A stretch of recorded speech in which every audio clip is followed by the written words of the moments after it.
Can you imagine waking up each morning and gazing out the window at the incredible sight of planet Earth floating in space? It might sound like something out of a sci-fi movie, but space colonization is closer than ever.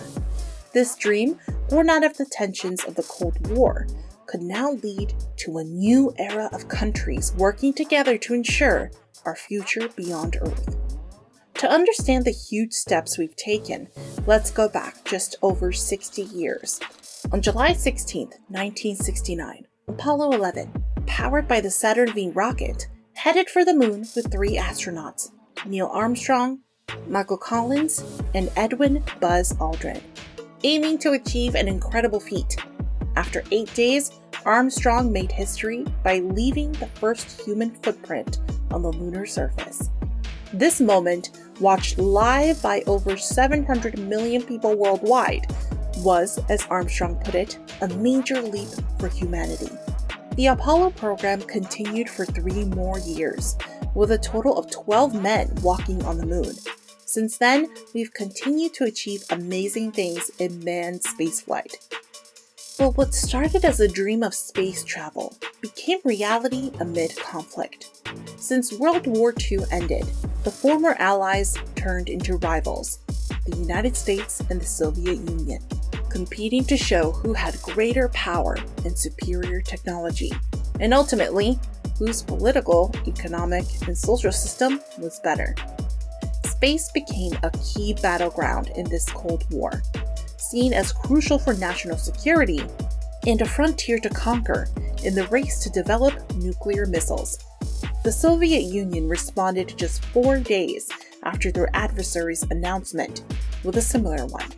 The space race kicked off, driven by the technological progress both countries had made over the years. Soon, the USSR took the lead by launching the first satellite, Sputnik 1. On October 4, 1957, they also achieved milestones by crashing the first spacecraft onto the moon, Luna 2, September 13, 1959, and most notably, sending the first human into space on April 12, 1961, cosmonaut Yuri Gagarin, aboard Vostok 1. The US quickly followed, with Alan Shepard's suborbital flight on Mercury Redstone 3, Freedom 7. But it wasn't until the next year that they matched Gagarin's achievement with John Glenn's orbital flight on Mercury Friendship 7. Although the USSR initially led the space race, the US ultimately claimed victory with the moon landing. Alongside the 6 successful Apollo moon landings, there was the famous Houston, we've had a problem from Apollo 13. Houston, say again, please? Houston, we have a problem. Following their rivals' lunar success, the Soviet Union shifted focus to manned missions in Earth's orbit. After the Apollo program ended, Earth's orbit became the primary destination for NASA astronauts and other new players in space exploration. Interestingly, since 1972, no human has traveled beyond low Earth orbit. Yet, from the very beginning of the space race, we've been steadily moving towards this goal. Now, thanks to visionaries like Elon Musk and his company SpaceX, space colonization is shifting from science fiction to a real possibility. Musk has ambitious plans to establish a self-sustaining colony on Mars, and his spacecraft Starship is designed to carry the first settlers to the Martian surface. Can you imagine how thrilling it would be to live on the red planet? Okay, well let's come back to Earth for a moment. Can the human race really colonize Mars? Well, Elon Musk has laid out a plan to make Mars a viable destination for colonization, with the Starship spacecraft as the key component. Designed by SpaceX to be fully reusable, this spacecraft represents a major advancement in interplanetary travel logistics. Musk proposes a series of missions, starting with unmanned flights in the coming years. Musk's vision, aiming for colonization within 20 years, targets 1 million inhabitants, which he believes is necessary for sustainable Martian settlement. The colonization process has already begun, with SpaceX conducting 2 Starship launch tests in 2023. The first test ended in a controlled explosion 4 minutes after liftoff, while the second successfully separated the first stage, but ended in a crash 8 minutes after liftoff. These tests occurred in April and November, respectively.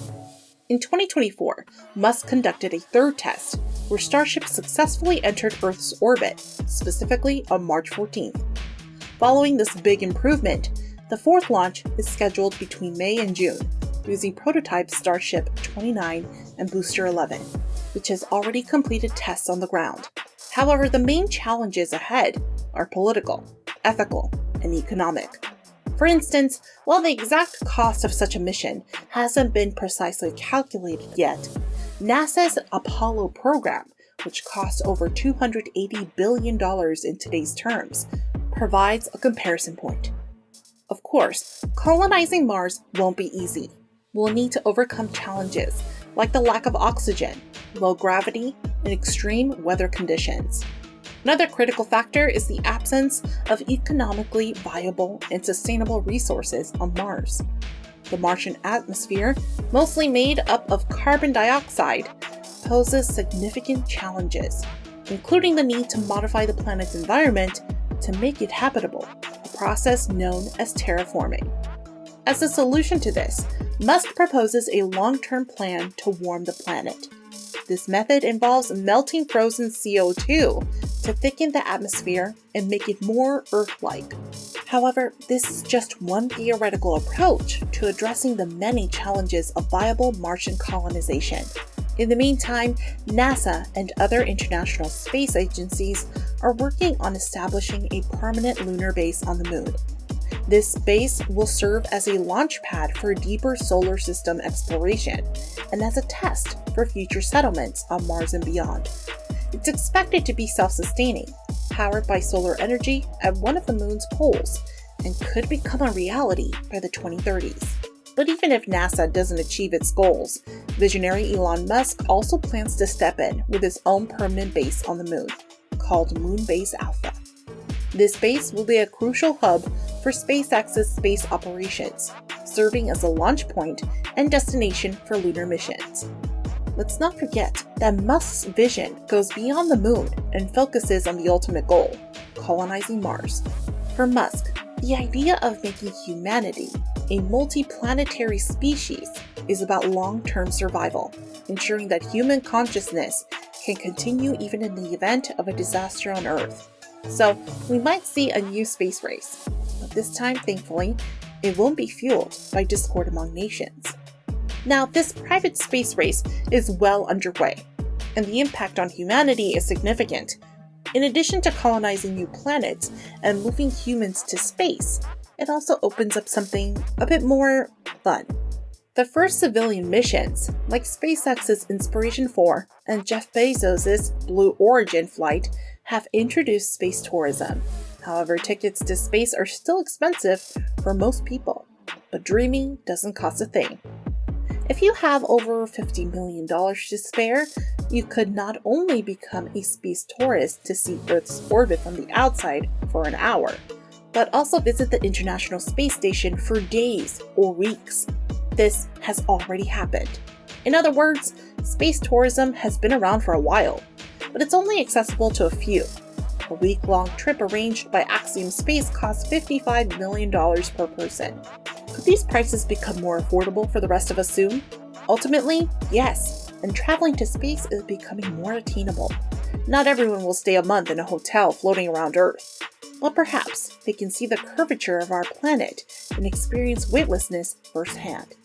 Of course, for space colonization to really work, we'll need to develop self-sustaining habitats with closed-loop life support systems, hydroponic farming, and 3D printing technologies that allow us to create livable environments far from Earth.